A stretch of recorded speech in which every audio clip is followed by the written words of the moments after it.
Ulan sinirimden acıktım ya. Usta, sana zahmet bir Adana dürüm daha atsana be. Atayım abi. Abi dokunmasın. Neye dokunacak? Hayır yani üçüncüyü yiyorsun da dokunmasın diyorum. Ne dokunacak oğlum? Abine bir şey olur mu lan?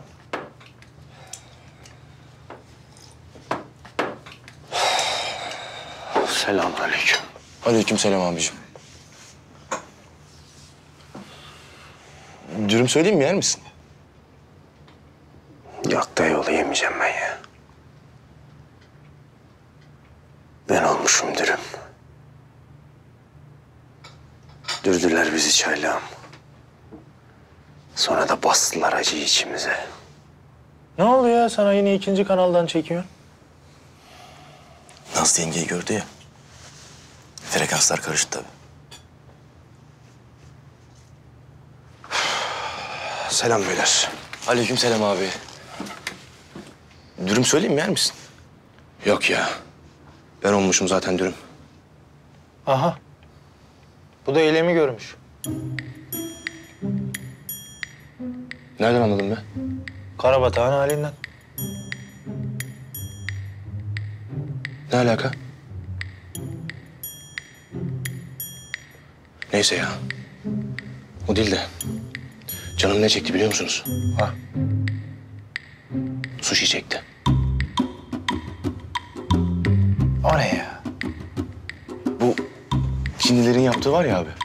Çiğ balık. Çinlilerin değil oğlum, Japonların. Abi hep karıştırıyorum ya. Oğlum iki tarafında gözleri aynı. Duygular da gözlerde değil mi? Ha Çinli ha Japonlu. Ne fark eder? Takılma bu kadar. O değil de çiğ balık yenir mi ya? Allah Allah. Çiğ köfte yiyorsun höplete höplete. Çiğ köftenin adı çiğ köfte. Böyle mıncıklıya mıncıklıya pişiriyorsun. Aslında tam olarak çiğ köfte değil o. Zaten köfte de değil. Hayır şunu anlamıyorum. Hem çiğ değil hem köfte değil. Biz buna niye çiğ köfte diyoruz ya? Aa! Düşününce ne saçma geldi. Bravo Keşanlı. Onca derdimizin arasında çok büyük sosyal bir araya parmağını bastın. Tebrik ediyorum seni kardeşim. Abi buyur. Ver abi ver. Öldük açlıktan yemin ediyorum var ya. Abi öyle bir şey yok. Üçüncü oluyor bu. Çüş. Bu adam sushi yemeye de götürülmez ki. Balinayı ikiye yarıp getirmeleri lazım buna. Balina hakkında da şöyle bir fikrim var. Balinayı ikiye ayırdığın zaman kardeşim.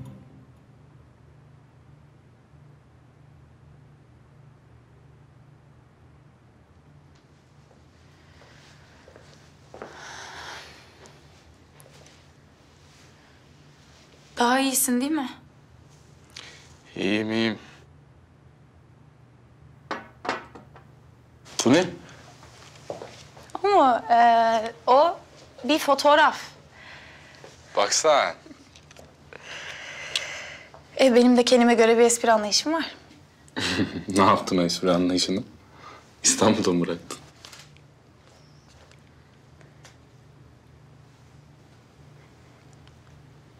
Sana bir sır vereyim mi? Aslında benim hayalim doktor olmak değildi. Ne olmaktı? Balerin olmak. Işıklar, kostümler, heyecan, sahne. Ama olmadı işte. Wow. Dans edebildiğini bilmiyordum.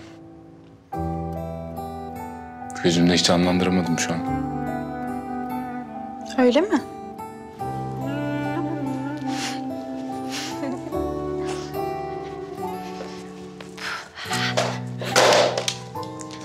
Tamam dur. Yani uzun zamandır antrenman yapmadığım için oldu. Yoksa şey... Tamam anladım okey.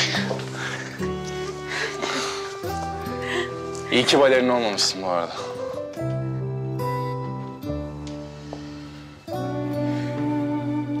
Neden? Çünkü tanımadığım erkekler seni havaya kaldıracaktı.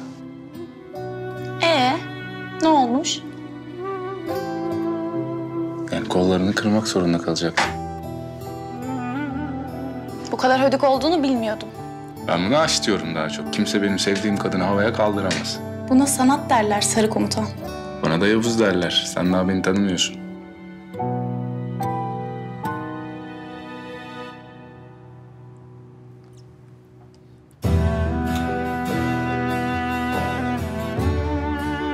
Seni tanıyorum. Mesela şu an aklında bir şey var ama Bahar anlamasın. Her şey normal görünsün bakışı. Öyle bir bakışın mı varmış? Evet var. Ve bu benim hiç hoşuma gitmiyor.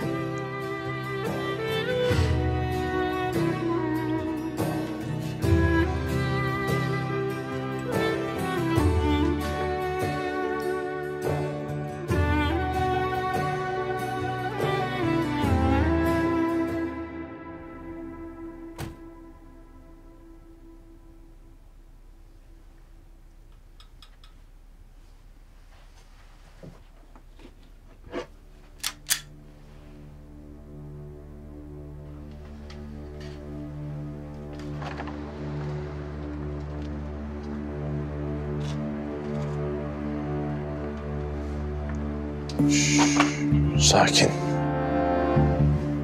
Alayım. Kapıyı ört.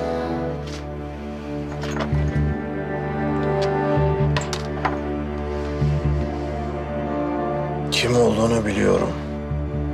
Yıllardır burada saklandığını da. Ne istiyorsun? Füzelerin kodlarını hala sende olduğundan eminim. Bendeler. Beni öldürecek misiniz? Kodları vermezsen evet.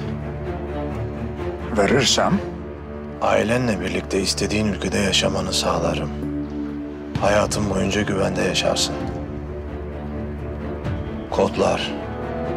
hem ateşleme, hem imha, hem de havadan imha edebilirsin. Güzel. Nerede saklıyorsun? Hepsi burada. Ben her zaman kafamın içinde sakladığım şeylere güveniyorum. Alayım o zaman. 229 Z 951 X 692 K 317 R 477 A. Peki sen bunları ezberleyebilecek misin? Sorun değil. Bundan kimseye bahsetme. Bir yere ayrılma, seni almaya gelecekler.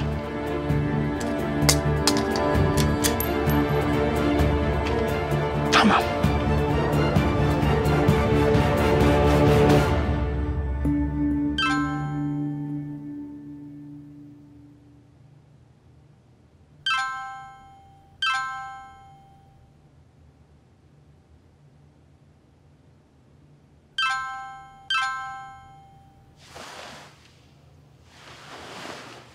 Oğlum kapat şunu, yat artık hadi ya.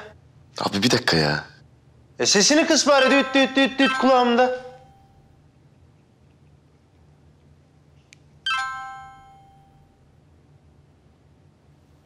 Ya şunun tipe bak ya.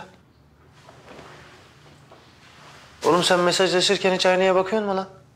He? Aynaya diyorum, bakıyor musun hiç? Ne varmış abi tipimde? Ne mi var? Böyle gevşemiş, sünmüş, keşkül kıvamında saçma sapan bir tip. Abi aşk olsun ya. Bak hala aşk diyor ya. Yat oğlum hadi, yat lan. Abi bak tam bir aşk katilisin ha. Aldığınız hediyeleri anlatıyorum boncuğuma. Teşekkür ediyor. Çok sevindi o da. Çok mutlu oldu. Rica ederiz de. Yengemize selam ederiz de. Ama...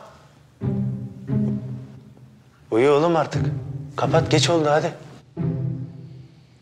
Ne aşkmış arkadaş ya. Allah Allah.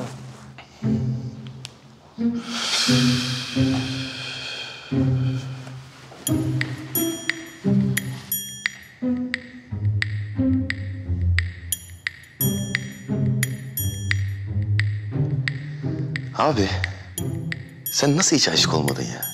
Ben anlam veremiyorum ya, inanamıyorum. Bak hala... Aşk meşk bize göre değil oğlum. Böyle temiz. Kafam rahat. Nasıl yani? Sen şimdi evlenmeyecek misin hiç? O farklı, bu farklı. İleride bir hanımımız olacak tabii. Ha işte, ben de ondan bahsediyorum. Yani kriterlerin ne mesela? Nasıl biri olmalı yengemiz? Ya illa gece gece seni konuşturacağım diyorsun ya. Muhabbet ediyoruz abi ya. Tamam lan tamam. Sayıyorum. Bak şimdi. Asker adamın halinden anlayacak. Öncelik bu. Operasyona çıkarken aklım aklı kalmayacak. Hatta bir şarjörde benim için boşalt diyecek. Öyle romantik falan da olmaz. Böyle aksiyon filmi sevecek. Rambolu, Vietnamlı. Keşan'ı sevecek. Türk'ü sevecek. Öyle diyet miyet yapmayacak. Kadın dediğim balık etli olur en nihayetinde. Yeri geldiğinde Adana, Urfa, lahmacun kıvıracağız birlikte. Gelenek ve göreneklerimize hakim olacak. Benim gibi biraz deli olabilir. Deli deliyle halinden anlar sonuçta. Sorun olmaz o. Öyle işte çaylağım. Çok da bir kriterim yok yani. İyi ki yokmuş be abi. Yalnız bir şey diyeyim mi? Senin işin yaş abicim. O neymiş lan? Yani senin karşına çıkacak kadın senin tam zıttın olacak bak görürsün. Böyle anti-militarist, vegan, rock'n'rollcu, pembe saçlı falan. Pembe saçlı ne lan? Ya böyle bir aşık olacaksın. Afallayıp kalacaksın. Çaylak. Yanakların pembeleşinceye kadar döverim seni bak. Yat uyar yat. İyi de abi seninle de konuşulmuyor ki. Hep kız, hep bağır, hep çağır. Hep bir sinir. Benim manitam bu işte.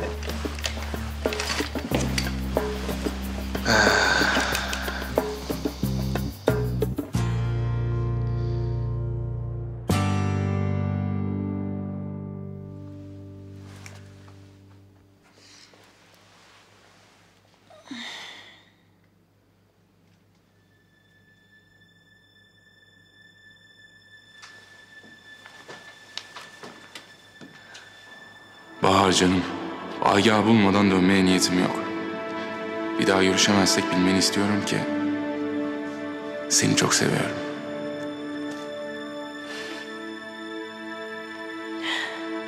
Bunu nasıl yaparsın ya?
Yavuz sen misin?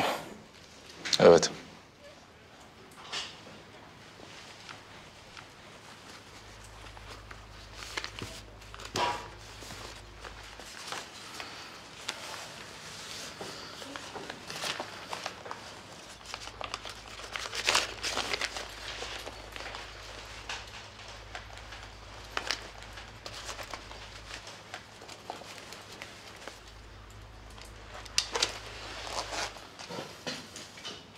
Ne istiyorsun?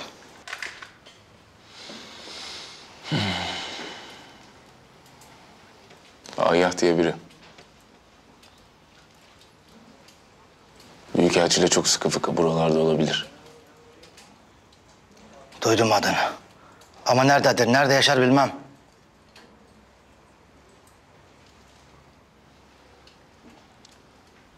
Bana onu bulabilir misin diye soruyorum sana. Deneriz. Deneriz. Ateş, Ali Haydar'la birlikte çıkıyorsunuz. Kodları ele geçirdiklerine dair istihbaratlar gelmeye başladı. Nereye gidiyoruz komutanım? Füzelerin yerini tespit etmeye. Bir iki istihbarat geldi. Ama emin değiller. Siz gidip füzelerin yerini teyit edeceksiniz. Sonra bütün tim ölüm pahasına da olsa o füzeleri yok edecek. Hadi hemen çıkın. Sizi orada karşılayacaklar. Emredersiniz komutanım.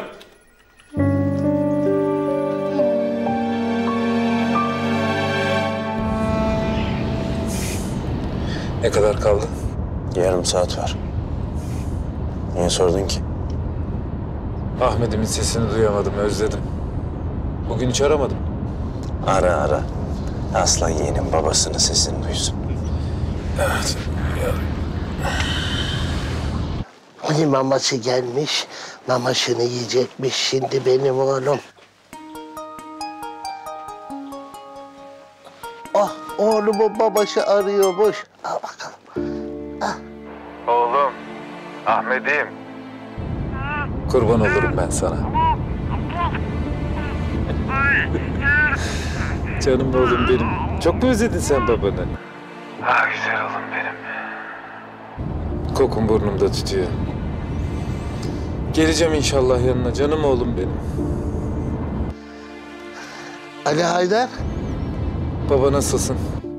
İyiyim evlat, iyiyim. Nasıl bıraktıysan öyle işte. Bizim için can oldu bu Ahmet Kartal. Onunla uğraşırken vaktin nasıl geçtiğini anlamıyoruz. Allah razı olsun babam. Allah hepimizden razı olsun oğul. Sen nasılsın, iyi misin? İyiyim çok şükür. Beni merak etmeyin. Ahmet Kartal'ıma iyi bakın yeter. O bizim canımız oldu artık. Gözün arkada kalmasın. Sağ ol babam. Sağ ol. Öp kokla onu benim için. Tamam, tamam. Allah'a emanet olun. Sen de evlat, sen de. Nasıl özledim biliyor musun? Bir de sesimi duydu ya böyle gurul gurul gurul sanki benimle konuşuyor. Allah'ım yarabbim. Burnumda tutuyor. Ali Haydar abi. O şimdi tam yemelik olmuştur değil mi? Ha hem de nasıl? Tam ısırmalık. Şu işler bitsin de gidip görürsün abi oğlunu doya doya. İnşallah be Ateş. İnşallah.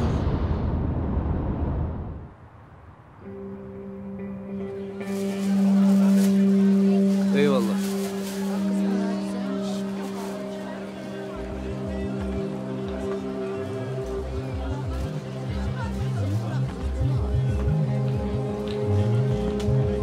Selamünaleyküm. Aleykümselam. Portakal suluymuş. Ne kadar fiyatı? 5. Pahalı değil mi? Daha ucuzunu mu istiyorsun? Bu yolu takip et. 2. sağa dön. Orada bir dükkan göreceksin. Dükkana sor. Eyvallah.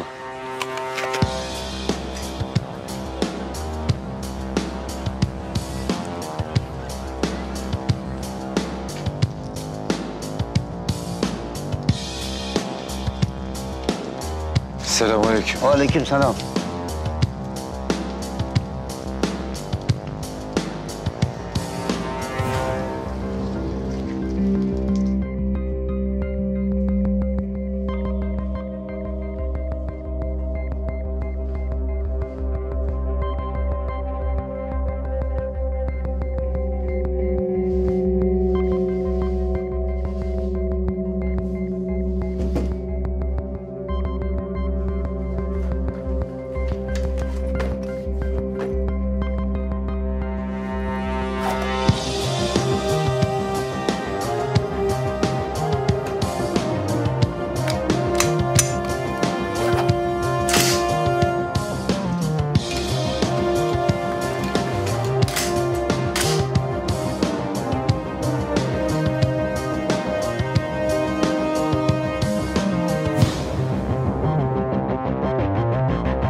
Erdem abi, Yavuz yok.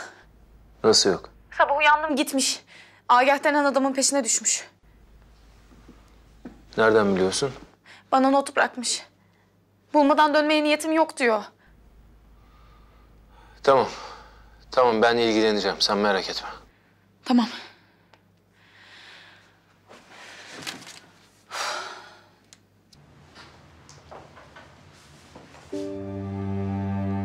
Oo, Sayın Büyükelçim, kimleri görüyorum? nasılsınız? Gayet iyiyim, hoş geldin. Otur.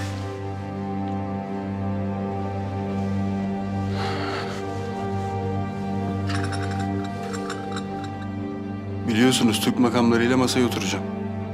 Onlara 10 milyar dolarlık hava savunma sistemi teklif ediyorum. Ne diyorlar? Teknolojiyi de almak istiyorlar. Sakın ha. Böyle bir hata yapmayacağını düşünüyorum. Elbette. Ama almaları da lazım.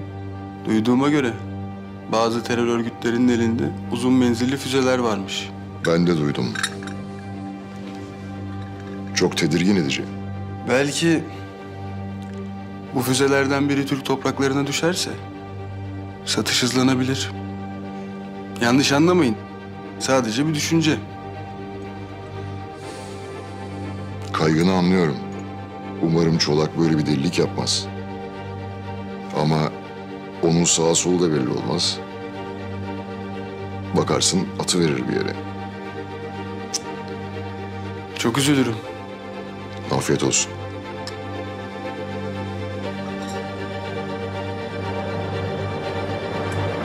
Son olarak geçen hafta Türkiye fonu altında... Biraz daha ileri gel. Gel ileri gel. Evet, bu bakış. Bunu kullanalım bence. Daha samimi. Tamam. Yüzlerce insan öldü. Onların haber ajanslarına bakarsanız bu eylemleri de biz gerçekleştirdik. Onlara sorarsanız biz terör... Acaba diyorum alttan böyle hafif dramatik bir müzik falan mı versek? Müzik altı gibi mi? Evet. Yani bizimkilerin görüntülerinin altına. Sesimi de üstüne bindiririz. Biz bu iftiralara çoktan alıştık. Peki bu içinizdeki... Keşke kucağıma beyaz bir güvercin falan alsaymışım.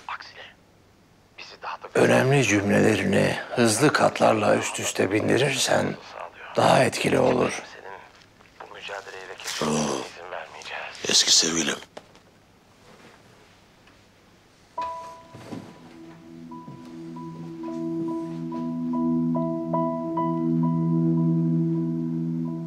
Sen anlıyor muydun bu işlerden? Senden daha çok anladığım kesin. Kodlar. Teşekkür etmeyecek misin canım benim? Çok teşekkürler Agah Bey. Size de zahmetler verdik. Kodlar. Yaz. 229Z 951X 692K 317R 477A. Kolay gelsin.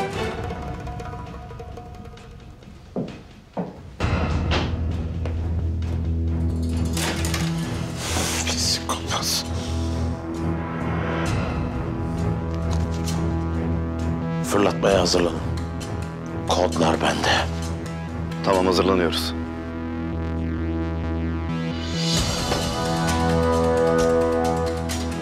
Füzeleri ateşlemek için hazırlanın. Kodlar yolda.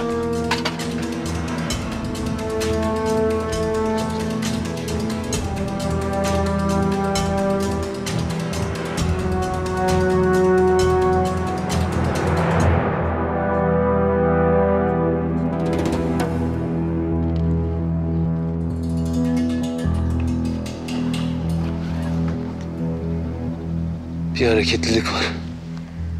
Bir şey görebiliyor musun?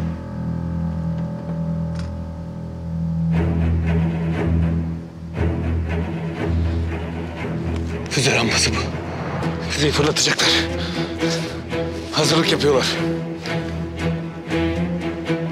Alo komutanım. Füzenin yerini bulduk. Fırlatmak için hazırlık yapıyorlar. Tamam. Gerekirse müdahale etmek için hazır olun. Reaksiyon sürenizi en aza indirin. Ben diğerlerini de hemen çıkarıyorum. O füzeler ateşlenmemeli. Emredersiniz komutanım. Gerekirse biz ateşle müdahale ederiz. Acele etmeyin. Timin gelmesi yarım saati bulur. Emredersiniz.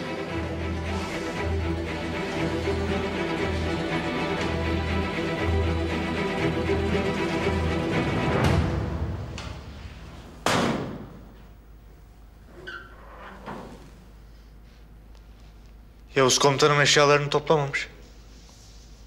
Geri gelecek abicim, göreceksiniz.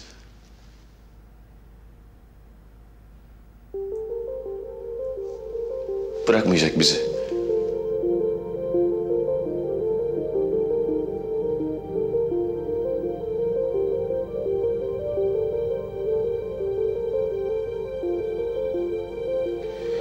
Hadi oğlum hadi. İşimiz var, acele edin hadi.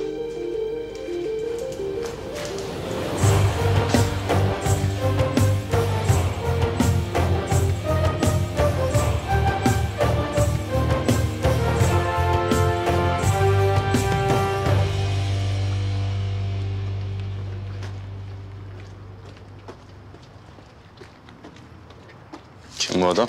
Büyükelçilik elemanları için birkaç kelişe kalmıştı. O biliyor olabilir. Birader hop lan! Tanıyor musun bunu? Hayır. Emin misin? Hayır dedim ya. Hem siz kimsiniz ki?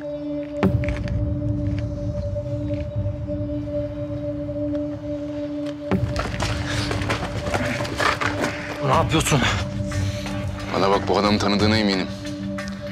Şimdi eğer yerini söylemezsen bu mermi çenenden girer, tependen çıkar. Duydun mu beni? Sakin ol ne olur. 10'a kadar sayacağım. 8, 9. Dur. Bir kez görmüştüm. Yapma yalvarırım. Nerede gördün? Size göstereceğim. Tamam bak, anlaştık. Aferin. Yürü. İyi görevler efendim. Yar bayardan kaçmaz. Aciliyeti olan bir durumu arz etmek için aramıştım. Aldığımız bilgiye göre ülkemize uzun menzilli bir füze saldırısı yapılmak üzere. Çok acil gerekli tedbirlerin alınması gerekmektedir. Öncelikle hedeflerinin Karabayır olduğundan şüpheleniyoruz. Tamam efendim. Özellikle sivil vatandaşların korunması ve bilgilendirilmesi gerekmektedir. Teşekkürler efendim. Hemen üste kırmızı alarm verin. Bütün mülki, idari ve adli makamların acil kodla uyarılmasını sağlayın. Emredersiniz komutanım.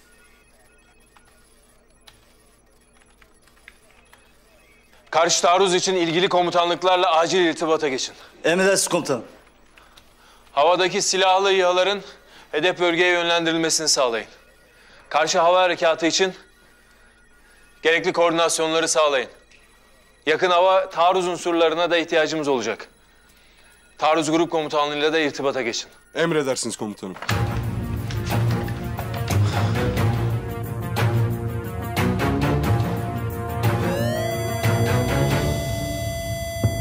Herkes görev yerlerine. Tekrar ediyorum. Herkes görev yerlerine. Herkes görev başına. Herkes görev yerlerine. Tekrar ediyorum. Herkes görev yerlerine. Dikkat dikkat. Şehrimize genel bir saldırı bilgisi alınmıştır. Güvenlik kuvvetlerimiz görev başındadır.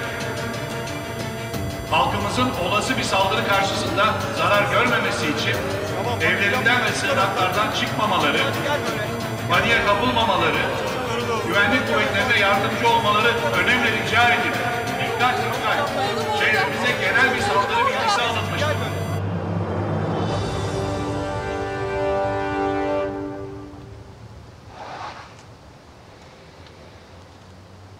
İşte geldi.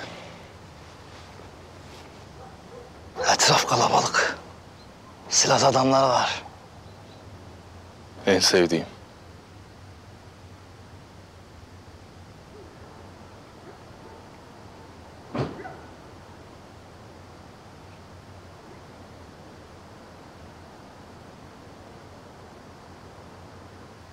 Seninle yollarımız burada ayrılıyor. Eyvallah.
Dinliyorum. 2, 9. Z. Evet. 9, 5. 1. X. Evet.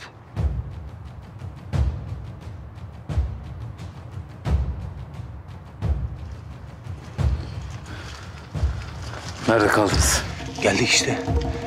Burada mı füzeler? Bir tane füze rampası var. Hazırlık yapıyorlar. Acele etmemiz lazım. Bu adamlar bunu ateşlememeli. Kim bilir nereye vuracaklar. Komutanım, kaç kişiler? Hepsini saydım. 30 civarı. 30 mu? İyi. Size 4'er düşer. Bana 10.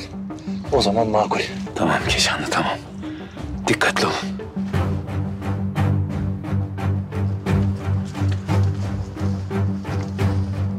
Dört, 7, 7. Tamam Çolak. Füzeler ateşlemeye hazır.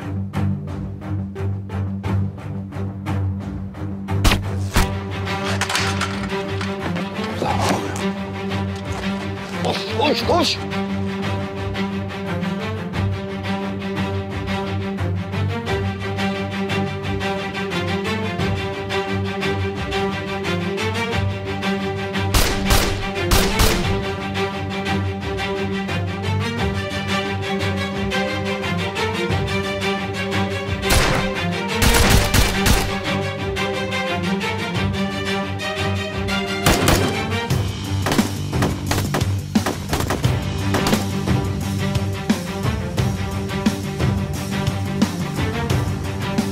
Geri çekilmek yok. Vazgeçmek yok. Pes etmek yok.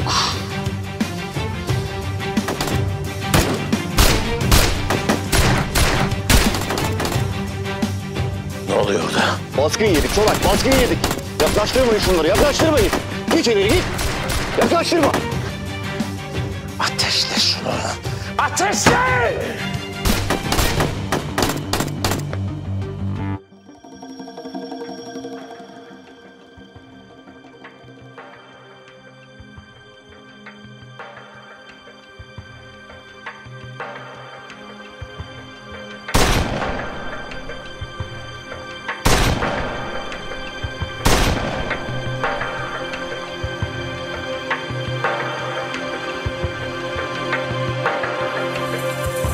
Ne oluyor ya? Bir şeyler olacak diyorlar, saldırı olacakmış. Durun. Öncelikle biz sakin olmalıyız. İlgilenmemiz gereken bir sürü yaşlı ve çocuk var.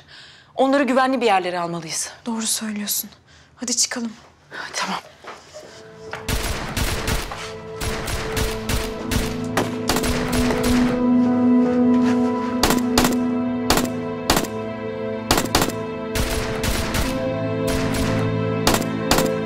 Ne 5 dakikaymış lan. Allah belanızı versin. Fırlatın lan şunu, fırlatın.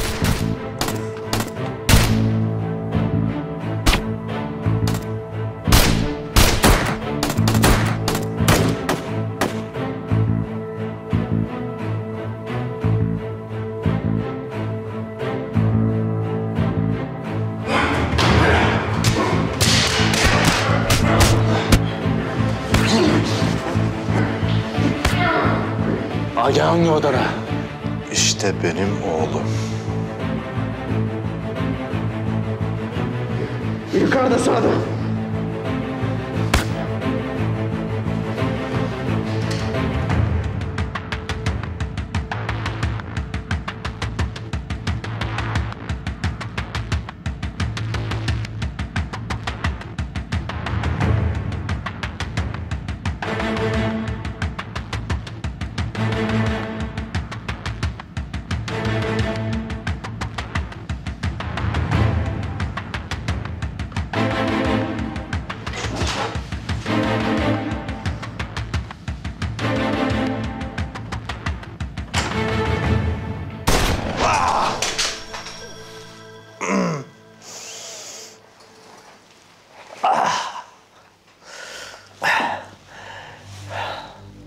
Ne haber Agah?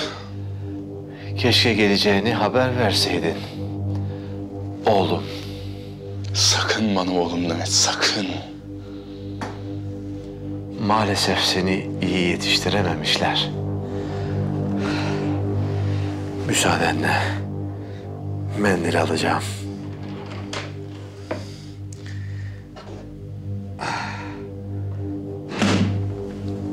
Beni iyi yetiştirememiş olsalardı onca adamın arasından seni bulamazdım. Beni nasıl bu kadar kolay bulduğunu düşünmedin mi hiç? Hı?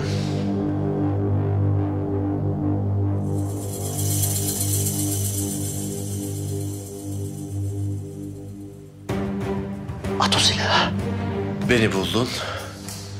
Çünkü ben bulmanı istedim.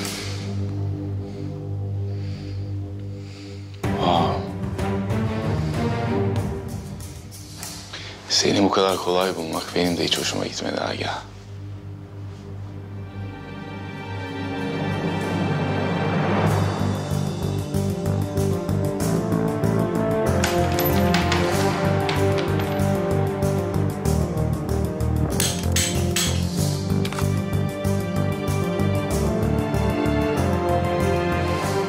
Mermileri almış.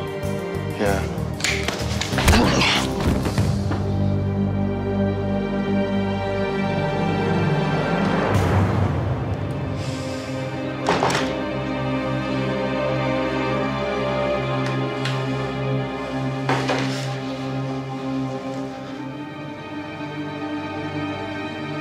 Nerede kalmıştık? Maalesef Kenan'ı hiç iyi yetiştirememişler.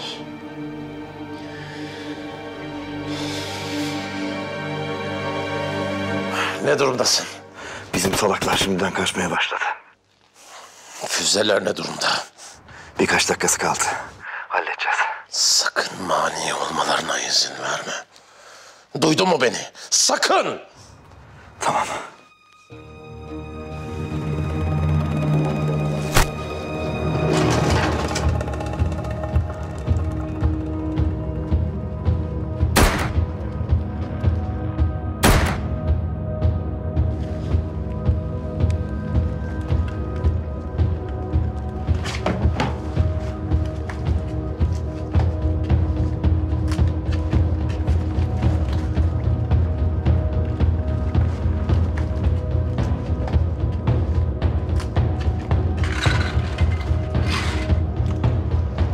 Bu ne lan?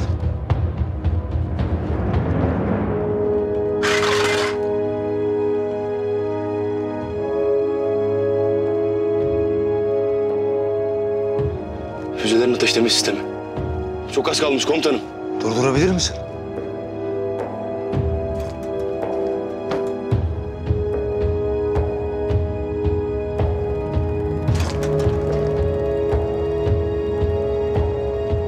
Kilitlemişler.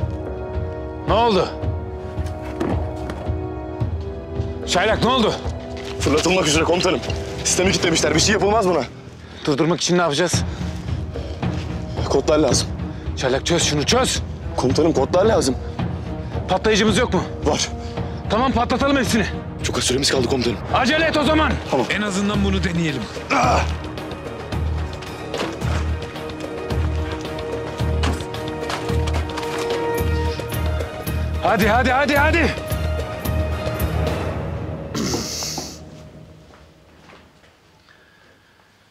Şimdi beni öldürecek misin? Öz babanı, oğlum.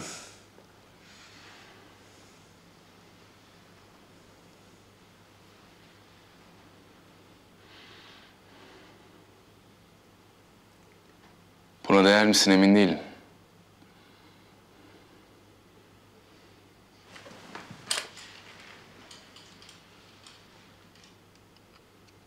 Senin yüzünden istifa ettim biliyor musun? Senin gibi bir adamın oğlu olmaktan duyduğum utanç yüzünden. Sorun değil. Sana yeni bir iş bulabilirim. Kazancı da daha yüksek olur. Senin kara parana tenezzül edecek biri değilim ben.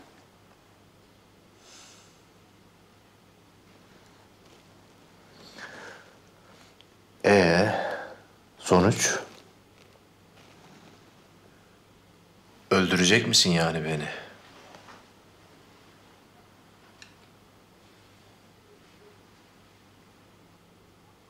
Evet. Bu işi kökünden çözmenin tek yolu bu. Şu bitince kafana kurşunu yiyeceğim.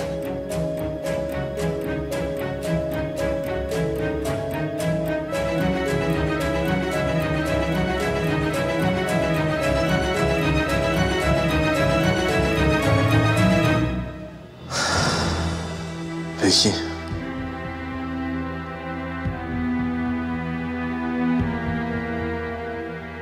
Bence bir daha düşün.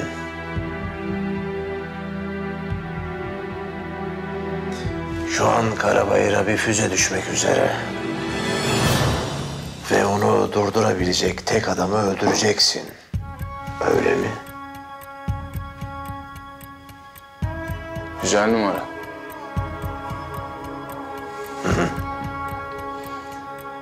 Senin haberin yok tabii. Çolak'a uzun menzilli füzeler verdiler. O da en son Karabayır'a doğru ateşlemişti bir tanesini. Ama son durum ne oldu bilmiyorum. Ne saçmalıyorsun sen? Sizinkiler durdurmak için uğraşıyordu en son ama ne yaptılar bilmiyorum. Gerçekten oğlum.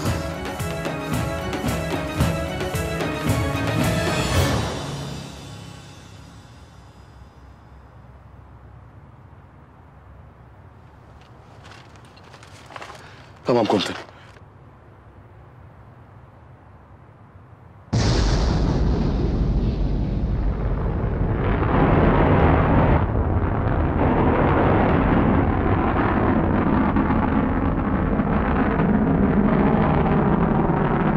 Koşun hadi.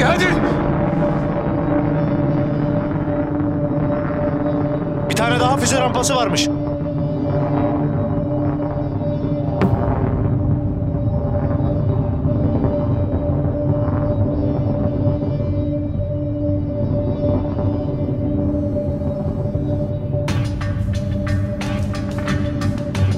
Karabatak neredesiniz? Komutan, Çolak'ın füzelerini bulduk. İmha ettiniz değil mi? Hayır komutanım. Füzelerin biri havada Karabayır'a doğru geliyor.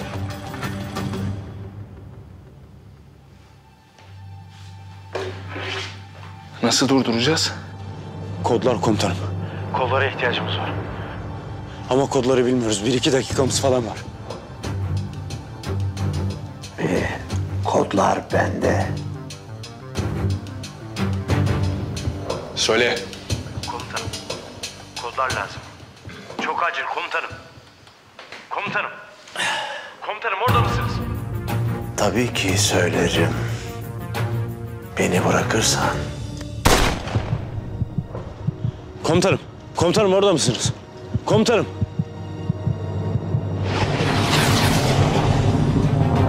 Bir dahakine mermiyi kafana yersin.